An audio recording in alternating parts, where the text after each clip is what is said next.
మనతో పాటు special guest ఉన్నారు. ఆ గెస్ట్ ఎవరో కాదు, మదర్ ఫౌండేషన్ చైర్మన్ సంధ్య అక్క. సో మన అక్క మనతో పాటు ఉంది. నమస్తే అక్క. నమస్తే తమ్మి. ఎట్లున్నారు అక్క? ఎట్లున్నా.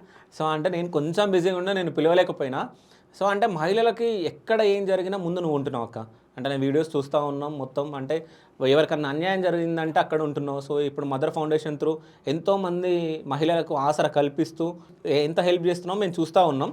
సో వైష్ణవి గురించి మనం మాట్లాడుకుంటే, సో అమ్మాయి 18 years కూడా లేవు, ఆ అమ్మాయిని కిరాతకంగా చంపి, సో ఇప్పుడు వాడు జైల్లో ఉన్నా వాడికి అసలు శిక్ష పడుతుందా లేదా, లేకుండా 3 నెలల తర్వాత బయటకు వస్తాడా అని చెప్పేసి రకరకాలుగా మాట్లాడుతున్నారు.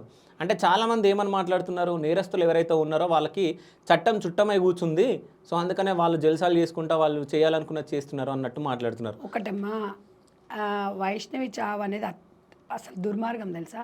అక్కడికి వెళ్ళి చూసిన తర్వాత అక్కడ ఉన్న పరిస్థితులను బట్టి చూస్తే చాలా బాధేస్తుంది. ఎంత అసలు ఎక్కడ చూసినా అమ్మాయి ఆనవాలే. వాళ్ళ ఇంట్లో ఫొటోస్ కానీ, అమ్మాయి మాట్లాడిన మాటలు కానీ, ఊర్లలో వెళ్తే కూడా అందరూ అంటే తలా నాలుకలో తల ప్రతి ఒక్కరి దగ్గర అంటే అందరినీ మంచిగా పలకరిస్తూ ఉంటుందంట బాగా. గెలగలగలగల ఆ పిల్ల వయసు ఎంత 18 ఏళ్ళు, ముద్దుగా అమ్మాయి. అలాంటి పిల్లను, ముక్కుపుచ్చరారని పిల్లని వాడు నరకడం అనేది నేను ఒక్కడే చెప్తున్నా శివ. ఇష్టం లేకపోతే విడిపోమ్మంటున్నా. ఇప్పుడు ఇవన్నీ వేరు. నేను ఈ వారం నుంచి చూస్తున్నా, ఇంటికి పోయేసి వచ్చినప్పటి నుంచి కూడా చూస్తున్నా.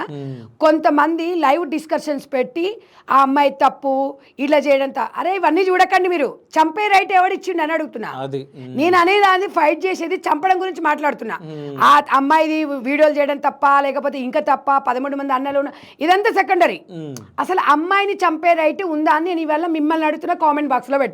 మీరు దాన్ని అయిపోయిన తర్వాత శవాన్ని ముందల పెట్టుకొని రాజకీయం చేసుకుంటూ దాన్ని వీడియోలు పెట్టుకుంటూ ఆ అమ్మాయి ఇట్లా కదా, ఆ అమ్మాయి ఎవడా జడ్జ్మెంట్ చేయడానికి?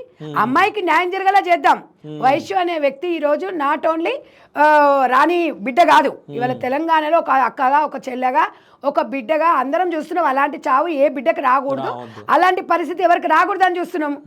అరే నాకు అర్థం కాదు, పొద్దున్న లేస్తే అమ్మాయి ఇట్లా చేసేది లేకుండా, అట్లా చేసేది లేకుండా, ఇట్లా అవి కాదు.